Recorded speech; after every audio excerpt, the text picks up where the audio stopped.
Hi everybody, Tim Hughes here, and I'm here with Maria, and we're going to be talking about her book, Adaptive Resilience: How to Thrive in a Digital Era. Maria, thank you so much for coming on and talking with me today. Really excited to talk to you about your book. Where can people find you? Well, thank you very much, Tim, for inviting me.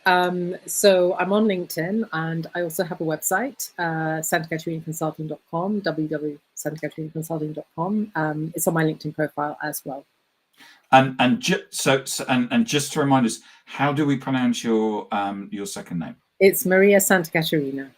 Thank you so much. Love the book. Thank you.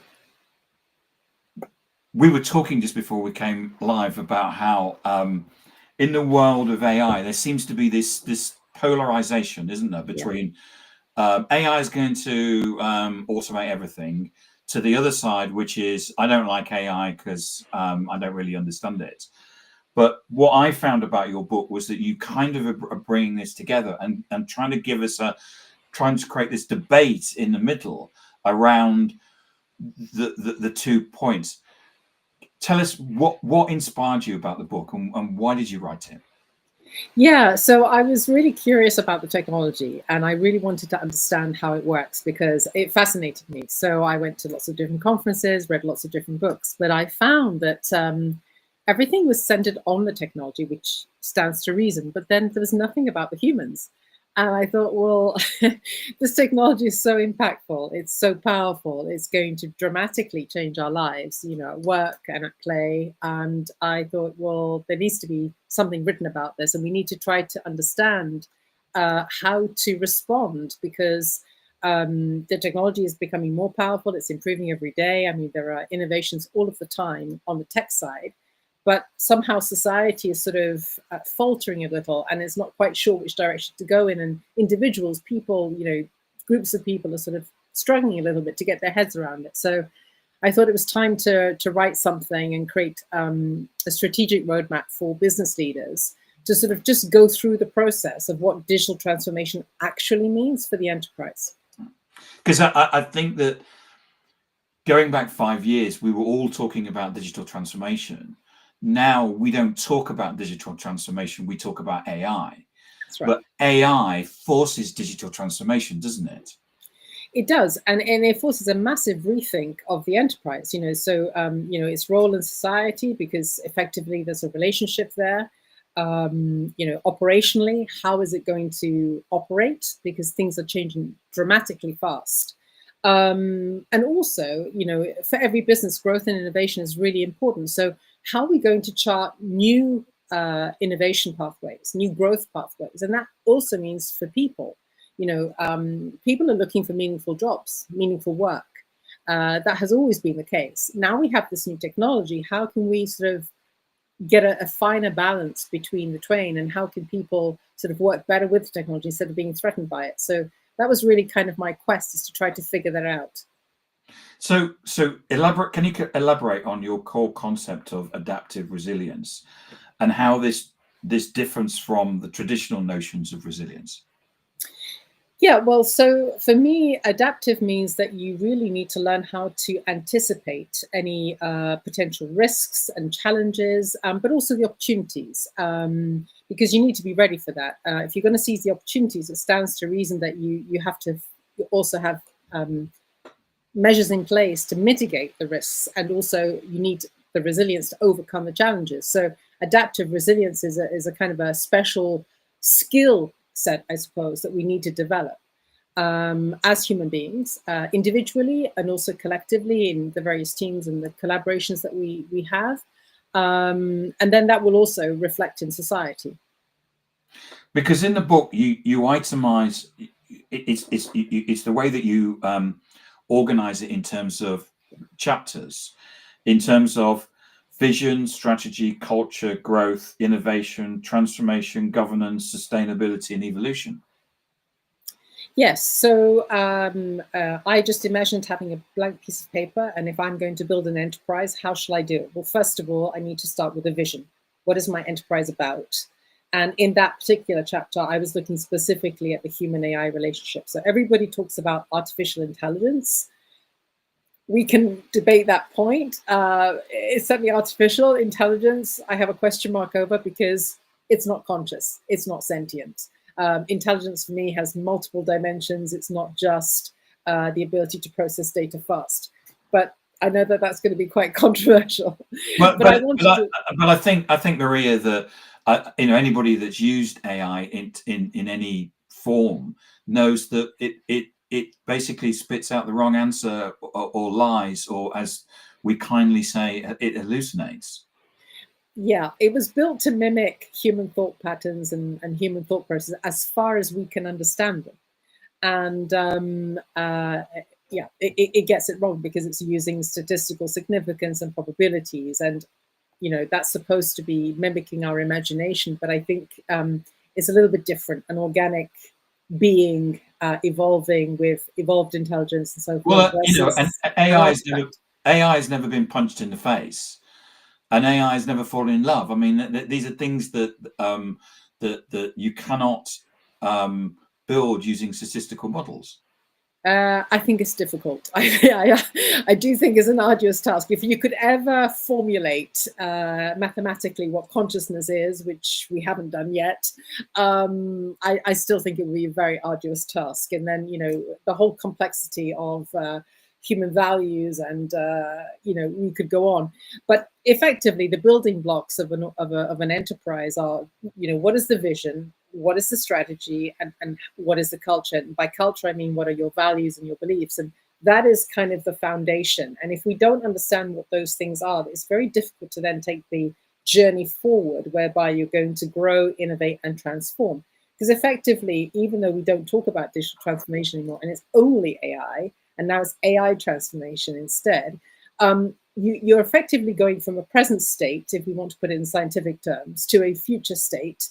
But if you don't know what your end game is meant to be, then how on earth are you going to get there? You can't figure out what the strategy is. So the book is organized in a certain way to take the reader through the journey. And then, of course, governance is a big thing, which we're not really tackling all that well at the moment. And sustainability. And sustainability is about life, and then evolution. And for me, I'm a linguist by trade. And then the root of that word is evolvere. You're moving forward, but at the same time, you're coming back. There's a circle, there's a cycle. And if you go back to the origins of this technology, cybernetics, it was all about steering and controlling the machine, but the human in command. And how do you do that? So, we're going around in circles in a kind of a way. So, so how does the digital era necessitate a shift towards adaptive resilience, and what are the unique challenges? Gosh, I mean, I think the biggest difference that we are experiencing today is that AI is embedded in almost every product and service that we can think of. And it's really new. And it's presenting new risks, new challenges, new obstacles, if you like, that we haven't experienced before. So it's not like you can flip over the page and go back to the previous playbook. So you have to reinvent everything. And I think that in itself is a challenge. So we have to become so much more adaptive and so much more resilient in order to overcome those obstacles, which are going to be coming at you in all directions. And I think this is something we haven't experienced before. The speed and the scale and the reach of these challenges, if you like, are something that, were more contained before. It's not that we haven't gone through difficult times, it's that they were more contained, or more kind of, you could identify them more easily. Nowadays, you have to run to try to identify them, if you see what I mean. Yeah, I'm finding the way that the AI is changing, it changed by the day. Yes. And you have to constantly read up about it every single day, otherwise you fall behind.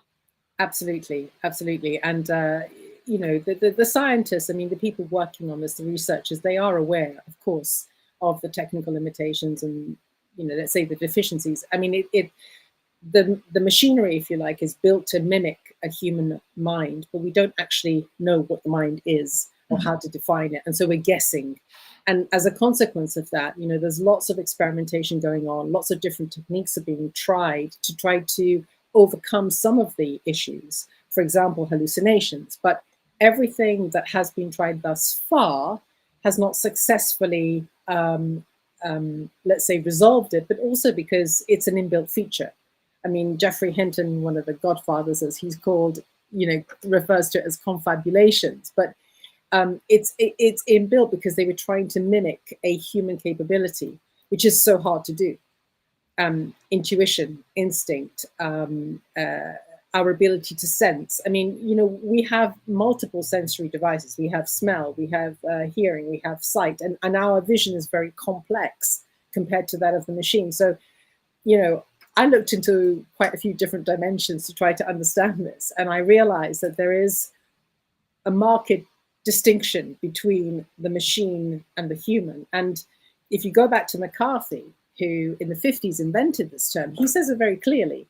He says, if we're going to make artificial intelligence, we have to understand what intelligence is. I'm not sure we've quite got there yet. And what does leadership play in fostering this adaptive resilience, and what qualities should leaders have? Well, I have 3 words: curiosity, courage, and creativity. Those, for me, are key leadership qualities. Curiosity, courage, and creativity. Curiosity, because we need to always keep abreast of all the different changes that are happening. So we always have to be learning. Courage, because you have to be brave to take a different stance if that's what's required for your business and your organization, your people. And creativity, because we have to approach the problems that we're now facing and in a completely different way. So those 3 qualities combined for me are very important. And they relate to what I call SEQ, which is social, emotional, and cognitive intelligence. It's not enough to have intellect. It's not enough to be a brilliant scientist. You also have to know how to relate to people. Say that again, Maria. So I call it SEQ, social, emotional, and cognitive intelligence, which is, if you like, it's the pillars to adaptive resilience. It's what makes us human. The fact that we can relate to one another, the fact that we understand emotions. Sometimes it takes us a while to understand them, of course, but in ourselves and in others. And then we have cognitive intelligence with, all the different aspects of that. Some of which we have managed to translate into the machinery, but some of which we cannot translate into the machinery that we touched upon earlier. And so I think we just have to recognize that we need to reimagine the enterprise and lead it in such a way as we forge a new relationship, a new sort of way of the human and AI collaborating. So we're talking today about AI agents. At the time that I wrote my book, they hadn't yet appeared, but they are appearing now. Multi-agent systems, complex adaptive systems. But I would argue that the chaotic nature, what I mean by that is that we human beings need disorder in order to feel free. We need the room to explore and discover, whereas the machine needs order, and it is programmed to create order rather than seek the truth. So if we human beings want to seek the truth, then we're going to explore and go in all sorts of different directions to try to figure it out. And that's what we do best. That's not what the machine is doing, yet at least. And so we just need to kind of rebalance that equation. And that's why leadership is so important, because if you want to win and gain in competitiveness, then you've got to be able to lead the enterprise. And that means leading your people and giving them inspiration and motivation and, energizing them, giving them the courage to go forward, because this is not easy. This transition that we're going through, it's very challenging. Well, we as leaders, we had to learn how to lead people remotely. Yes. And then what we've done is that we've given all of our people these AI tools, and we now have to learn how to lead people when they've got access to these tools, which is, both of them are revolutions, aren't they? Very much so, because you can say, oh, well, it's easier to survey people now because you can just have, the machine on all the time and record every click of the mouse or whatever it is. But if you think about it, it can also be simulated now, arguably. Yeah, my partner's youngest bought one of those things where you put the mouse on. Was it $12-15 from, and the mouse just keeps doing that all day. And exactly, there was a famous experiment. I think it was Anthropic. Anyway, they had rigged up the algorithm to win the car race, and they gave a very simple set of instructions. And the algorithm won the car race, or the set of algorithms won the car race. But then they tried it with a boat, and the boat kept going around in circles in the harbor. And the reason was the algorithms involved in that situation figured out that they just had to get 1 point more to win the race. They didn't have to get maximum points. And I found that very interesting, because if you relate that to today's reality, we are optimizing like crazy. But what are we optimizing against and for? So where are the qualitative dimensions? Because that's what we human beings really want, desire, need. And so if you're innovating a product and a service, then if you're only optimizing in an algorithmic way, are you really producing something that humans want? Because that's where the crux of the matter lies, I think. And so how can organizations cultivate a culture that embraces the adaptive resilience? Well, that's a really good question. I think it came down to two things for me. Recognizing that we need to respect human identity and human dignity, human values in that sense, and give people agency and autonomy. That means that they have the room for maneuver, that they can explore and discover and have enough room in the decision-making space so that not everything is automated. And arguably in a business setting, the transactional end can be automated successfully and efficiently and effectively. But the relational part, the relationship part of the puzzle, or the reality that we interact with one another, I think that's very, very difficult to automate. But if people are afraid, or they only do what the machine does, tell them to do, then you're actually missing an opportunity for growth and innovation. So that culture is really important. That's where you have to establish what your values are, what your beliefs are, and where you need to allow room for people to grow, personally, at a personal level, and also at a professional level. So everybody's talking about, digital literacy or AI literacy, but we mustn't forget that we have human skills and human capabilities that we need to be developing as well. And they need to be nurtured, because that takes time. That's the difficult part. And some of that could be down to, the choices that we make in terms of how we use AI. For example, maybe we shouldn't be automating our internal emails with AI. We should write them ourselves. If you automate your internal emails, it begs the question, what are you actually communicating? And what are you contributing?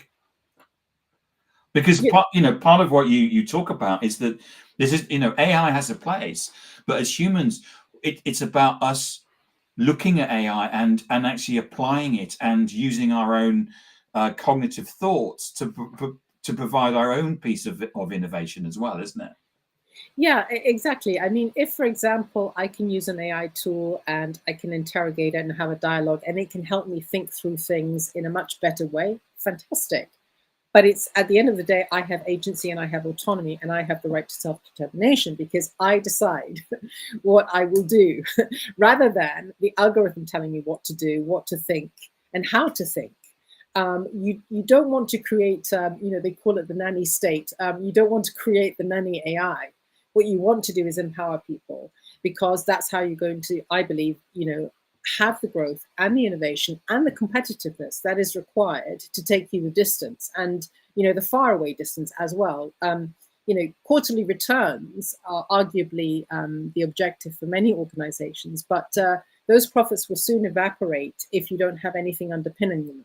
And so what I'm saying is that we need to build foundations, vision, strategy, culture, in order to then develop the enterprise growth, innovation, transformation to then get to, you know, the end game. What is the end game? It's an evolution of our societies, of our environment, of the way that we work, the way that we, you know, think and play, I guess.